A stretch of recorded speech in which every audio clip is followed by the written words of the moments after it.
Tonight, the deepening disaster in Texas as that massive winter storm pushes into the Northeast. Hundreds of thousands of homes without power for the fourth straight day in Texas. And now the scramble for clean water. 7 million residents ordered to boil their water before using it. Some resorting to melting snow. Hospitals running out of water, evacuating patients. I'll talk to the Houston mayor. The firestorm for Senator Ted Cruz after flying with his family to Cancun while people in his home state are freezing and without food and water. How he's defending himself. As the massive storm causes vaccination delays, growing fears over variants. Pfizer tonight on whether the mutations may require a third shot. And the staggering toll from COVID, the biggest drop in life expectancy since World War II. Dr. Anthony Fauci, one-on-one, what he said about whether teachers need to be vaccinated before schools reopen. The new federal investigation over COVID deaths in New York's nursing homes. And the fellow Democrat who says Governor Andrew Cuomo threatened him for speaking out. And touchdown on Mars after a 7-month journey, NASA's Perseverance mission, all coming down to a nail-biting 7 minutes. This is NBC Nightly News with Lester Holt. Good evening, everyone. From the deep freeze and days without power to now a water crisis. Millions of Texans tonight tired, cold, and increasingly desperate. Right now, much of the South under federal states of emergency following those crippling winter storms that overwhelmed Texas's power grid. 1 million or more people still in the dark, with millions more without drinkable water, melting snow for basic needs. We'll take you there in a moment. There's also news we'll get to about the vaccines and those dangerous new COVID strains. And later, talk about sticking a landing, the big deal that happened on Mars today, and the first photos. But let's start closer to home. Morgan Chesky with the unfolding disaster in Texas. Tonight, a still frozen Texas facing power outages. On a scale of 1 to 10, 20. And now, a water crisis. Nearly 7 million statewide without access to clean drinking water.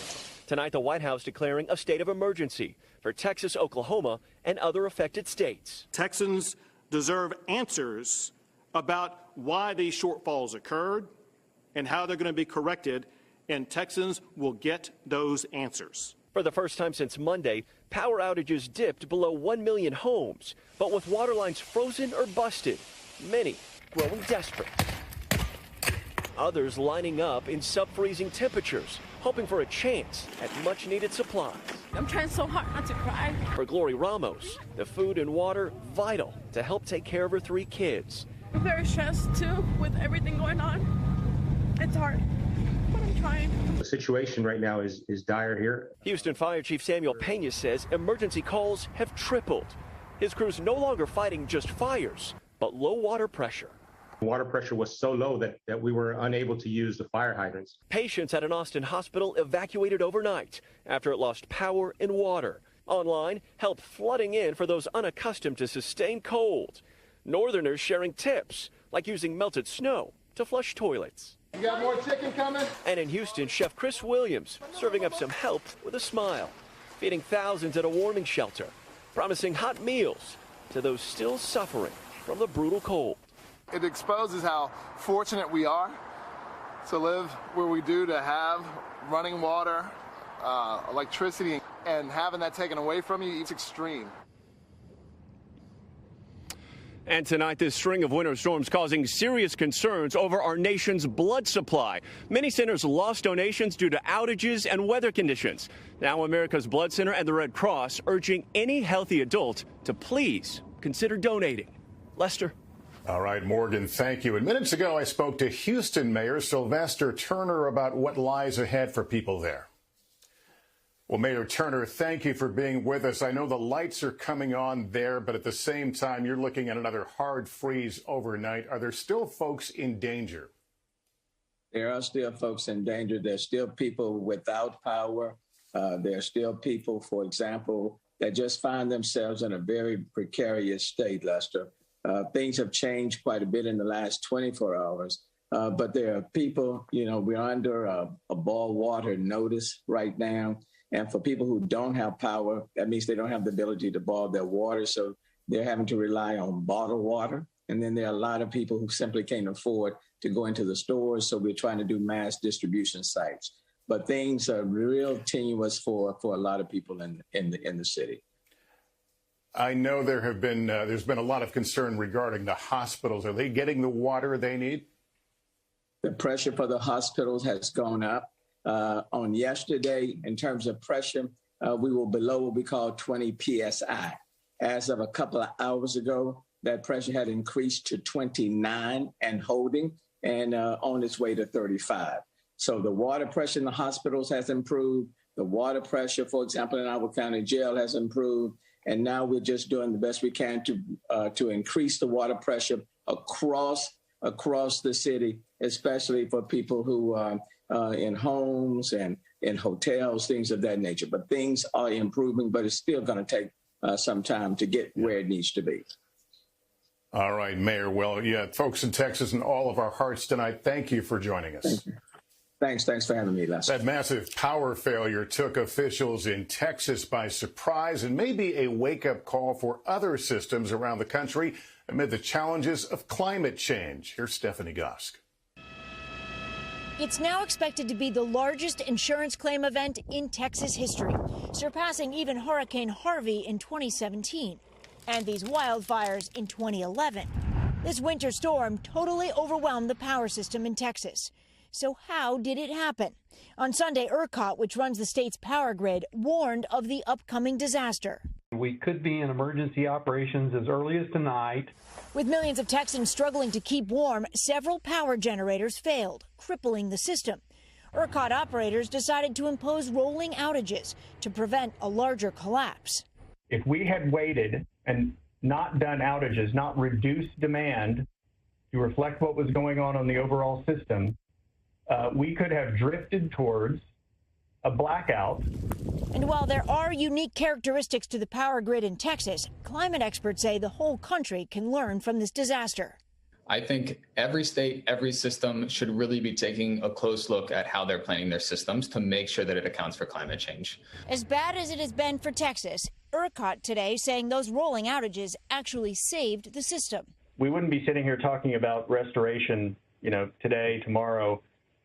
We would be telling you that we're not sure when restoration would be done. Not much solace for the Texans who are cold and in the dark yet again tonight. Stephanie Gosk, NBC News.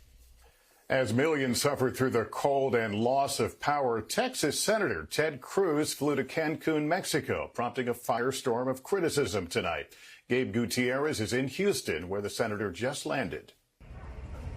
Tonight, Senator Ted Cruz is back in Houston after his controversial trip, offering this explanation before he boarded his flight from Cancun. We had no heat and no power, and yesterday my daughters asked if they could take a trip with some friends, and Heidi and I agreed, so I flew down with them last night, dropped them off here, and now I'm headed back to Texas. But for many Texans, it was a bad look. Spotted heading to a tourist hotspot that topped 80 degrees while his home state grappled with sub-freezing temperatures and an escalating crisis.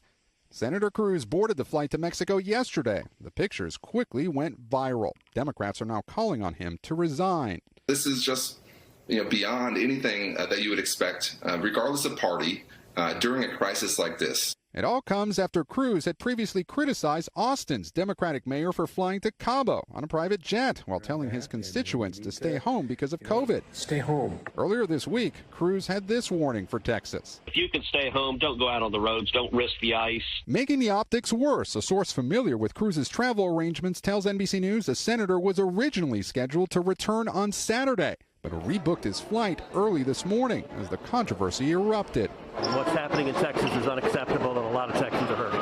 Among them, several we met today who still had no water and were standing in line for propane.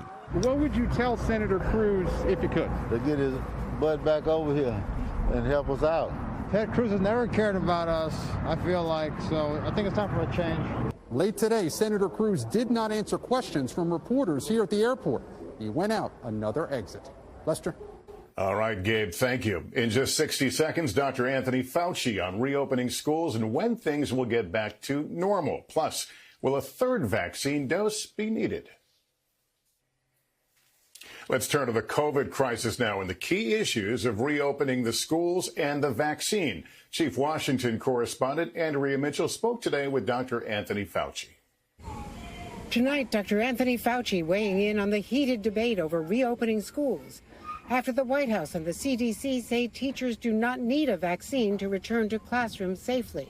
Is it really safe for teachers to go back to those schools if they've not been vaccinated? I think to say that you're not going to open up schools until every single one of the teachers get vaccinated, namely making it a sine qua non of opening, I don't think that we can go there. Otherwise, it would be very difficult to get the schools open. How confident are you about younger children being relatively safe from COVID? Well, I have never stated that I was confident about that. So we cannot just ignore the fact that children, because they do much better, that they're still not in some danger, meaning you've got to pay attention to the safety of the children at any age. What about mutations?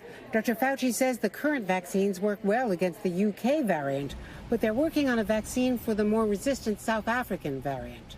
How close are you to finding a new vaccine to handle the South African variant? Well, that likely will take several months. When will life return to normal? It also depends on what you mean by normal. I still hold that somewhere between the fall and the winter, we're going to wind up seeing it. What can people do in their lives once they're vaccinated? If you're vaccinated and you have a member of your family vaccinated, someone that's not lived with you, can I sit down and give them a hug and things like that? And the answer is very likely, of course you can.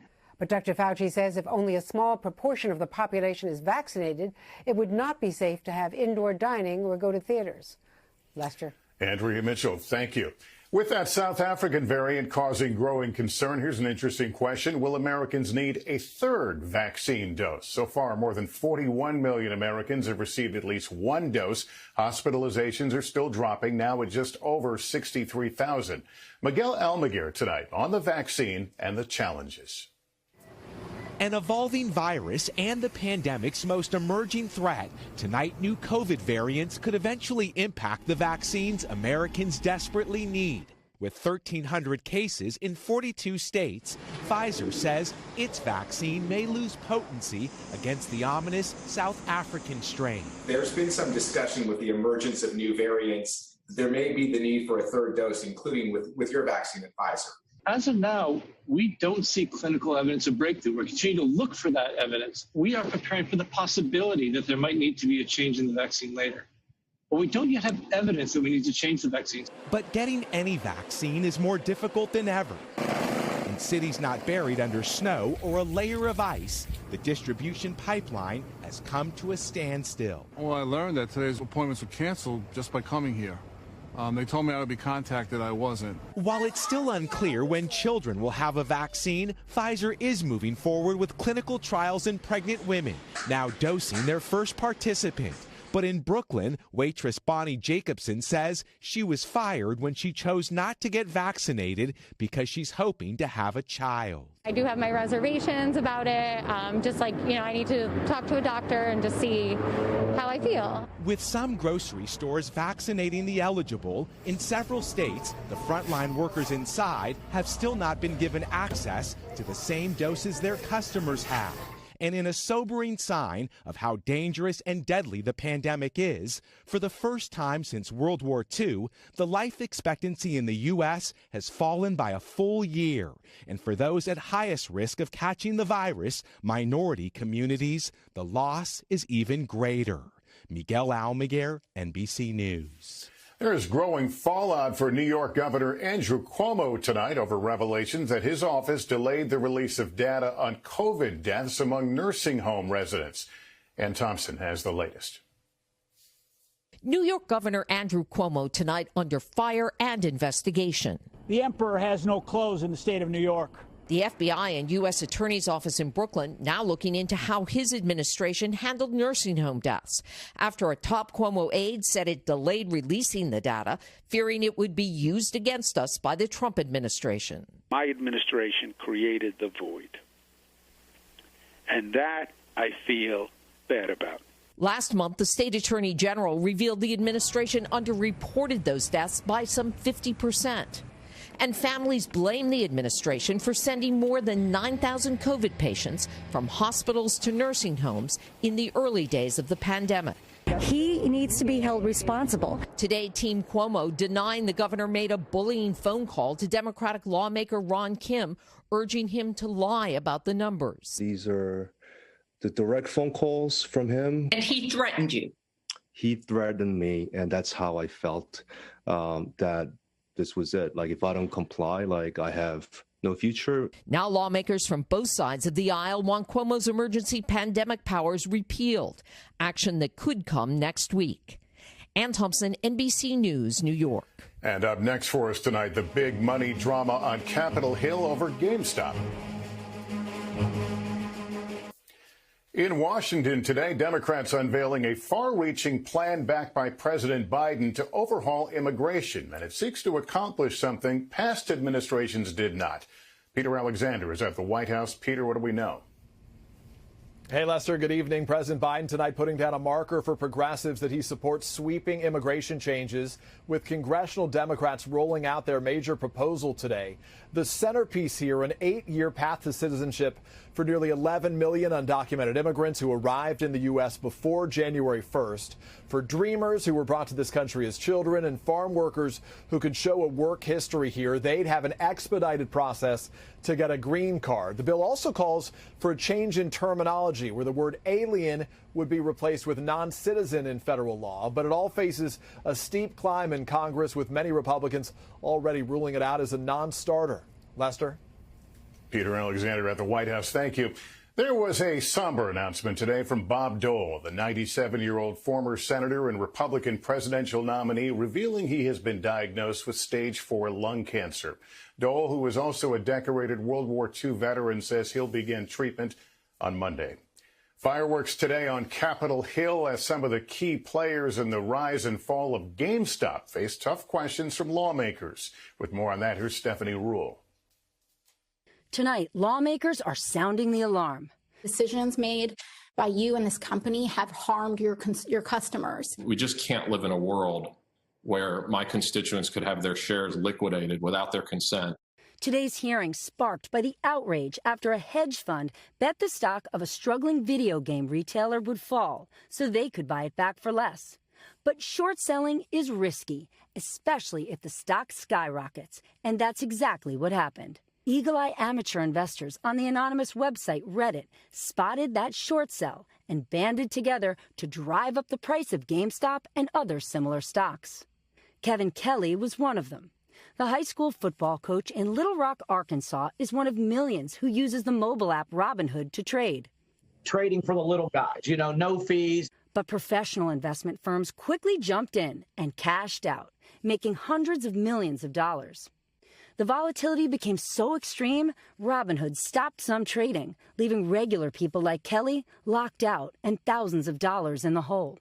We're at the 10-yard line about to score a touchdown, and they wouldn't let us. It's like the refs blew the whistle. Now he and thousands of investors are suing Robinhood. We don't answer to hedge funds. We serve the millions of small investors who use our platform. Robinhood as an organization will learn from this. What happened with GameStop is not just about GameStop. You need to have rules where everybody's playing by the same set of rules. Renewed calls for fairness and perhaps new laws to ensure it. Stephanie Rule, NBC News.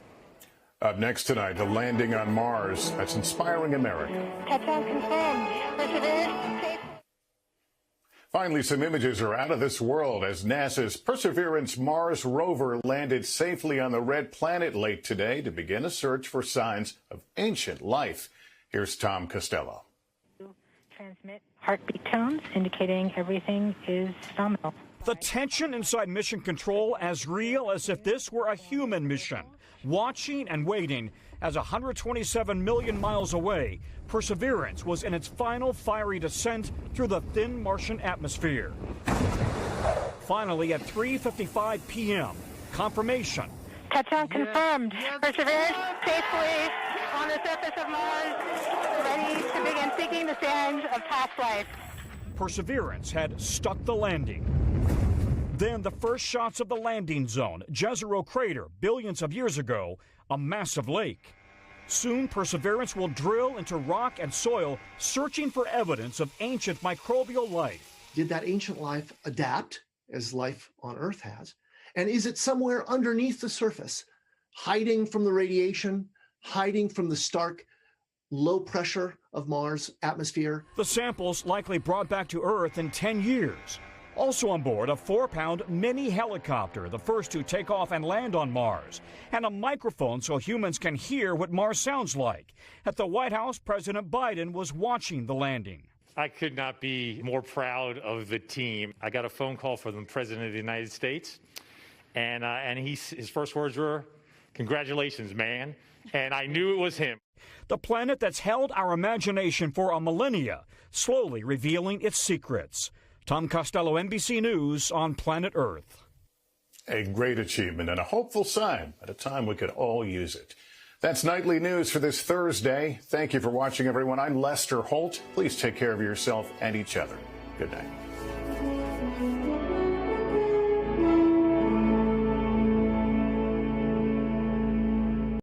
Hey, NBC News viewers, thanks for checking out our YouTube channel. Subscribe by clicking on that button down here and click on any of the videos over here to watch the latest interviews, show highlights, and digital exclusives. Thanks for watching.